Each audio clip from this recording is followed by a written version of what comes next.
Gracias mis amigos por continuar con el contenido de Foro Semanal. Hoy ya estamos con uno de nuestros invitados, es el doctor Remberto Pichardo Juan, doctor en leyes. Todo lo que tenga que ver con esta apasionada carrera de la abogacía. El doctor es un experto que nos acompaña hoy. Bienvenido, doctor. Bien, muchas gracias. Gracias por invitarme. Doctor, usted sabe que está ahora y de hace unos meses atrás en la palestra el caso del senador Félix Bautista. Usted forma parte del movimiento Ciudadanos por la Corrupción, contra la corrupción, el C3. La visión que tienen ustedes con este juicio, ¿realmente es una acusación real la que se le está haciendo al senador por la provincia de San Juan, de varias imputaciones que se está discutiendo ahora en la Suprema Corte de Justicia? Sí, claro, la acusación obviamente es real. En lo que tenemos duda es en que el juzgador sea imparcial. Es otra cosa, porque para tener un proceso judicial frente a lo que se llama un órgano jurisdiccional de la justicia, que es un tribunal, se necesita de un juez. Juez imparcial significa una persona que va a evaluar imparcialmente las pruebas, ya sea a cargo o a descargo, y va a pronunciar una sentencia al efecto. El problema aquí es que los actores judiciales, en este caso los jueces, tienen una relación demasiado marcada y claramente establecida y públicamente conocida con lo que es la estructura del partido de gobierno, que es el Partido de la Liberación Dominicana. Entonces, si vamos al cargo que ocupa el senador en dicho partido, que es el secretario de organización, significa que todo el que ha sido alguien por ese partido ha tenido que tratar con él, ha tenido que hablar con él, ha tenido que gozar de su favor para llegar hasta ahí. Entonces, no yo, sino todo el mundo, al momento de la escogencia de los jueces de las altas cortes, que acabó como a las 2 de la mañana ese día, Sí. opinó lo mismo, dijo, esto es una escogencia de jueces para beneficiar una estructura política más que para poder armar y evolucionar un poder judicial. Entonces tenemos ese problema desde ahí. La acusación, claro que es real. Las pruebas que se presentan siempre son reales. Ahora, son desechadas porque no tenemos un juzgador imparcial, y lo cual para mí equivale a un juzgador que no es real. Eso es como que tú pongas a tu hermano a juzgarte. Nunca te va a condenar. ¿Tan fuerte sería el vínculo entre una parte y la otra? Pero imagínese, Moscoso Segarra, por ejemplo, fue fiscal del distrito gracias al Partido de la Liberación Dominicana, Sí. que fue quien lo escogió. ¿Quién lo escoge a él? Juez de la Suprema Corte. O sea, estamos hablando de una persona que pasó de primer grado, no pasó por una corte, que se supone que sería el pendaño ascendente, porque cuando se es fiscal de distrito se tiene la misma jerarquía que el juez de primer grado. Luego se pasa a Procurador General de Corte, que es la misma jerarquía que los jueces de la Corte de Apelación. Y luego se pasaría a Procurador General Adjunto, que es la misma jerarquía que los jueces de la Suprema Corte de Justicia. A Moscoso Segarra lo pasan de fiscal del distrito a juez de la Suprema Corte de Justicia. Bueno, no fue una evaluación que le hicieron, según en ese momento, muy exhaustiva, muy profunda, muy profesional, y ahí están el resultado de esa evaluación. ¿Y cuál ha sido el resultado de esa evaluación? Porque lo único que se ha visto en cuanto a desempeño de esa Suprema Corte de Justicia, lo hemos visto a través de las noticias, y ha sido el beneficio reincidente en cuanto a casos de corrupción. Es lo único que hemos sacado de esa Suprema Corte de Justicia. Da pena decirlo, pero esta Suprema es famosa por eso. Inclusive se criticaba a la Suprema Corte anterior, que es cierto, que gozaba del problema de la influencia política. Ahí todo se hacía de acuerdo a una conveniencia en cuanto a las circunstancias para sacar provecho y beneficio. Hubo muchísimos escándalos, inclusive con hijos de jueces que, a pesar de no haberse probado si era cierto o no, bueno, pues vimos en la palestra pública, como por ejemplo el magistrado Luciano Pichardo se vio envuelto en escándalo de de introducción ilegítima de una cantidad de dólares por parte de su hijo al país. Y así fueron cuestionados muchas personas, tenemos que decir presunta porque él nunca fue juzgado ni fue condenado. Eso no se pudo demostrar. Exacto, no podemos hablar de que él en realidad lo hizo, pero el escándalo sí fue una realidad. Los problemas que había en la Suprema Corte de Justicia entre el mismo Luciano Pichardo y el mismo juez presidente Subero Isa se canalizaron, públicamente.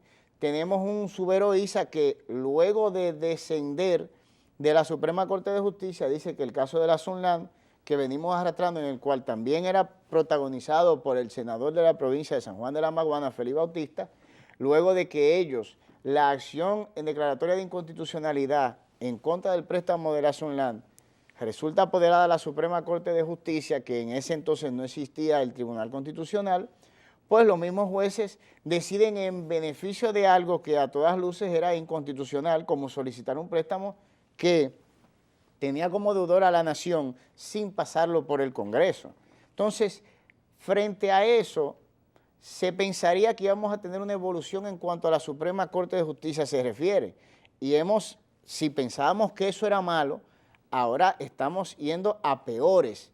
Tenemos, una Suprema Corte de Justicia que es más que por servir, por hacer funcionar un poder judicial, más que dinamizar, modernizar, lo único que dice es que no hay presupuesto, pero las personas que son sindicadas por afectar el presupuesto y el erario público por la sustracción de él o presunta sustracción de él, le dan prácticamente impunidad, no lo condenan, no lo procesan. Entonces, ¿de dónde se pretende sacar el presupuesto para avanzar con ese poder o con el resto de la maquinaria estatal? Pero en el caso del senador Félix Bautista lo están procesando, tienen ya varias audiencias en el caso preliminar. ¿Cree usted, como abogado y miembro de este movimiento, el C3, que finalmente concluirá con una condena según las acusaciones que hasta ahora ha mantenido el Ministerio Público en contra del senador? Jurídicamente hablando, procedería. Ahora, el problema es que como estamos tratando de un caso dentro de circunstancias sui generis, dentro de un poder que está siendo ejercido por actores al cual, a mi modo de ver las cosas y al de muchas personas, no deberían de estar ahí, tendríamos que evaluar las circunstancias que rodean el proceso más que el proceso en sí mismo. ¿Cuáles son esas circunstancias? Bueno, sería lo que es la sociedad dominicana, la nueva presión que existe dentro de lo que es el empresariado dominicano contra la corrupción. Estamos hablando de que hasta el embajador de los Estados Unidos fue a darle un espaldarazo al Procurador General de la República y luego fue seguido del empresariado dominicano y luego fue seguido por nosotros como grupos sociales y al final por todo el mundo. Y es bastante comprensible por lo siguiente. Los estados no son más que medios para viabilizar el desarrollo de una nación. El estado se nutre de ese desarrollo. Pero quien se encarga de hacer la plataforma es el Estado, que tiene un monopolio de las vías de comunicación, de las tasas impositivas, de la entrada y salida de mercancía a través de los puertos, etcétera, etcétera, etcétera. Si esa estructura se empequeñece porque no se desarrolla, el movimiento económico a nivel nacional sufre del mismo efecto. Porque el negocio, en vez de crecer, en vez de viabilizarse, porque la plataforma crece, se empequeñece porque la plataforma se empequeñece. Pero sí hizo bien el procurador en retomar este caso del senador Félix Bautista. Yo no diría retomar, yo no diría que hizo bien, yo diría que hizo su trabajo. Ok. Eso diría yo. Bueno, digo lo de retomar porque ya el anterior director de la DPCA había engavetado el expediente, por decirlo de alguna forma, y entonces el procurador viene y lo retoma en este momento. No, hay que esclarecer algo en cuanto a esa situación. Cuando se presentan los querellamientos en contra del senador por la provincia de San Juan Félix Bautista, el primero lo hicimos nosotros, parte de los integrantes de lo que hoy en día es C3, como personas físicas. Luego vinieron posteriores otra querella y 2 denuncias de otras agrupaciones sociales y del Partido Revolucionario Dominicano en ese entonces. Las otras agrupaciones fueron ADOCO y el CONA. Se hicieron por circunstancias disímiles entre cada querella. Nosotros lo hicimos por soborno transnacional, que fue el momento en el cual se sindicó al senador de haber dado sumas sustanciosas de millones de dólares, o presuntamente haberlo hecho, al hoy presidente de la República de Haití, Michel Martelly, para ser beneficiado posteriormente con una serie de obras valoradas en más o menos 500 millones de dólares, de las cuales hoy en día se sigue debatiendo, puesto que no ha habido una entrega, etcétera, etcétera. Hay un problema ya en cuanto a esas obras. Okay. Entonces, los demás lo hicieron por los parqueos de la estructura de los parqueos de la Universidad Autónoma de Santo Domingo, sobre evaluación de obras en carreteras, etcétera, etcétera, etcétera. ¿Qué hace el antiguo director de la, en ese entonces, DPCA, hoy PEPCA? Él, el día 15, el día 13 de agosto. Ajá, 2 días antes. Exactamente, de ascender o tomar posesión la nueva estructuración del Partido de la Liberación Dominicana, se destapa con que él ha tomado todas las querellas, todas las denuncias e inclusive cosas por las cuales nunca se había denunciado, que simplemente salieron en publicaciones y en disertaciones de periodistas investigativos, y los acumula todo en un documento de casi 100 páginas, en el cual lo archivó todo. Todo. En el caso de nosotros, en específico de C3, había un problema muy grande con él, que era el siguiente. C3 o los integrantes de C3 en ese momento, porque no estaba constituido, nos habíamos querellado contra Otoniel Bonilla. Por la acción que hizo de no investigar la querella. Antes de eso, porque Otoniel Bonilla estaba percibiendo un sueldo en violación a un código de ética del Ministerio Público, aún vigente en la época, que lo convertía en una infracción penal en hecho de no perseguir los crímenes tal y como estaba establecido para el Ministerio Público. Entonces, Otoniel Bonilla había recibido de la Cámara de Cuentas de la República Dominicana un listado de más de 22 auditorías, en las cuales la Cámara de Cuentas expresamente decía que se había comprometido la responsabilidad penal de las personas auditadas. Okay. Y que debían de haber sido perseguidos o debían de ser perseguidos, porque en ese momento se encontraba remitiendo dichas auditorías para que iniciaran las persecuciones penales. El señor Otoniel Bonilla no persiguió a nadie. Si estamos hablando de la Cámara de Cuentas, poniendo en auto al Ministerio Público, inicia la persecución. Más de 22. No, él no persiguió a nadie. Entonces, desde ese momento se había presentado un querellamiento por su inacción, si se quiere. Posterior a eso es que viene el querellamiento contra Félix Bautista. ¿Qué sucede? Como nosotros nos habíamos querellado en contra de él no podía formar parte de una investigación en la cual nosotros éramos los querellantes también. Ok, no. Obviamente. Entonces, ¿qué hace Otoniel Bonilla? No le comunica a nadie que él está procesando ese caso por razones obvias. Si nos deja saber a nosotros que es el que lo tiene, recusado inmediatamente al Ministerio Público, venía de cajón. Sino que simplemente espera, agacha todo, firme el archivo y notifique el archivo dado por él para que nadie pudiera hacer absolutamente nada. Ya eso era respecto al caso de Félix Bautista. Exactamente, la querella nuestra, no la de las demás instituciones, puedo hablar por la nuestra. Claro, claro. Entonces, desde ahí tenemos una investigación ilegal. ¿Qué hacen los jueces de la Suprema Corte de Justicia? La magistrada Angelán es designada juez de instrucción especial en cuanto a ese caso, porque nosotros objetamos el archivo en cuanto a nuestra parte que había dado el licenciado Otoniel Bonilla. Se hace de conocimiento de la magistrada exactamente la situación que acabo de describir, hace caso omiso. ¿Qué sucede? Nosotros no sabíamos en la época que el hermano de la magistrada Esther Angelán había hecho negocio con Félix Bautista cuando era director de la OISOE, lo cual también era una causa para la magistrada ella misma inhibirse y decir, no, yo no puedo procesar este caso porque este señor hizo negocios en una época con mi hermano. Entonces, por esa razón, se le pasa a otro juez, lo cual no es un pecado, simplemente yo no voy a procesar ese expediente, eso no es nada. No. Ella se queda con el expediente, no se lo dice a nadie, confirma el archivo de una investigación. El archivo definitivo que había dado Toniel Bonilla. Exacto, de una investigación que era una de las quejas de nosotros, que a nosotros nunca se nos comunicó nada.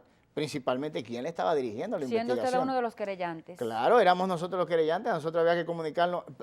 Lo primero que había que hacer era comunicarnos a nosotros las pruebas y segundo, quién estaba procesando. Okay. Que por eso fue que no lo hizo, porque él sabía que si nosotros nos hubiéramos enterado de que era Otoniel Bonilla que estaba procesando, inmediatamente hubiéramos anulado la investigación completa, porque él no podía hacerla desde un principio. La magistrada Esther confirma el archivo. Nos enteramos nosotros de que el hermano de ella había hecho negocios y presentamos la debida certificación dada por la misma OISOE de los contratistas con los cuales trabajó en esa época, como causa de nulidad de la sentencia de la magistrada Esther Angelán. ¿Qué hacen los jueces que integraban la Cámara Penal que juzgaron? Le hace la magistrada Miriam Germán Brito, que fue quien juzgó, el magistrado Hirohito, todos confirman el archivo de nuevo. Tenemos un ministerio público que no podía procesar esa investigación, tenemos un juez que no podía conocer de ese caso, o una juez que no podía conocer de ese caso, que ahora han recibido un espaldarazo de los jueces superiores a ellos, diciendo que todo está bien, todo está perfecto, ahí no ha pasado nada. Se recurre en casación ante el Pleno de la Suprema Corte de Justicia. ¿Todavía estamos esperando el fallo de eso? Y ya han transcurrido varias audiencias después que retomaron el caso. Entonces, eso es en cuanto a eso. En el ínterin, la Procuraduría se destapa con que llevaba ya un tiempo haciendo una pormenorizada investigación en contra del senador y acólitos, que son las demás personas coacusadas, coimputadas conjuntamente con él, de todo el andamiaje de lavado de activos, de desfalco, asociación de malhechores, etcétera, etcétera, que se está procesando hoy. Eso no forma parte de la investigación a la cual se referían las querellas que se habían presentado antes. Eso fue una investigación que hizo el Ministerio Público, que tiene potestad para hacerlo, en virtud del artículo 30 del Código Procesal Penal, motu propio. ¿Qué hicimos nosotros? Cuando el Ministerio Público presenta la acusación, la revisamos y dijimos, sí, está muy bien todo. El Código nos permite a nosotros en el artículo 270 presentarnos como querellantes en grado de audiencia preliminar o etapa intermedia ante el juez de instrucción, antes de que él dicte o auto de no lugar o envío. A juicio de fondo. Exactamente, lo cual aún no ha pasado. Presentamos nuestra querella, fue notificada, etcétera, etcétera. ¿Qué sucede ahí? El senador, que ya tiene varios años con nosotros, porque estamos en esto desde el 2012, no quiere que el Ministerio Público se vea acompañado de un querellante que ya le ha dado la talla en los tribunales y que representa una persona sobre la cual él no tiene ningún tipo de influencia, que es la sociedad civil, que es a quien nosotros le respondemos, porque somos sociedad civil y por ella y para ella trabajamos, punto. ¿Qué es lo primero que hacen el mismo juez? Estamos hablando de Moscoso Segarra, cuando empieza la audiencia preliminar, que estamos dando calidades. ¿Y ustedes en calidad de qué están aquí? A nosotros. O sea, inmediatamente se nota que todo estaba predispuesto precisamente. Pero el juez tenía conocimiento de esa... Claro, fue el que firmó la autorización de la notificación de la querella a las demás partes. Entonces, ¿cómo sale él diciendo, ¿y ustedes qué hacen aquí? ¿En calidad de que ustedes están aquí? Fue tan burdo la exclusión de nosotros en representación de la sociedad civil de C3, que los abogados de la defensa dieron 8 o 9 razones por las cuales ellos entendían nosotros debíamos de ser excluidos. El juez no tomó ninguna. 8 o 9 razones que, a pesar de no tener la razón, eran mejores argumentos que el de él, porque venían de abogados que sí tenían una larga experiencia en tribunales. ¿Y qué alegó el magistrado Moscoso? Él alegó que el artículo 270 no permitía la presentación de una querella en grado de intrusión si no se le había presentado al Ministerio Público primero, lo cual es mentira. ¿Usted le da una lectura especial a esa situación, a la actitud de excluirlo del proceso? No, nosotros sabíamos que eso venía. ¿Por qué? Bueno, muy sencillo, porque es lo mismo que intentó hacer le llamaríamos compañero de partido, si se quiere, el ex ministro de Obras Públicas, Víctor Díaz Rúa, quien es a la sazón, así como Félix Bautista es el secretario de organización, este es el secretario de finanzas. Léase, lo que Félix hace, este es el que le dé el cheque a Félix, para que vaya y haga. Cuando nosotros nos presentamos a la audiencia preliminar frente a la magistrada Cristo, la defensa de él, que es precisamente la defensa de Félix Bautista, pidió que C3 fuera excluido como querellante de esa audiencia preliminar. Pero ¿qué sucede? Ya C3 había sido admitido y ella tuvo que readmitirnos por el hecho de que nosotros nos presentamos con nuestro querellamiento presentado ante la Fiscalía del Distrito Nacional antes de que existiera esa audiencia preliminar. Mucho antes de ese apoderamiento, o sea, ahí era un poco más cuesta arriba. Pero si tú tienes la misma defensa y empiezas con hay que excluirlo, hay que excluirlo, hay que excluirlo, y eso se vuelve el debate y lo más importante para ellos, pues era de esperarse que siendo la misma defensa la de el ingeniero Víctor Díaz Rúa, la del ingeniero Félix Bautista, pues saltaran con exactamente lo mismo. Ya era una estrategia planteada con antelación. Desde la perspectiva de C3, ¿toda esta situación le hace daño a la democracia? ¿Contribuye a tener un mejor país, una mejor nación? En fin, a que se vea el desarrollo, el crecimiento de las instituciones de un país. Esa respuesta yo la quiero después de esta pausa. Regresamos en breve.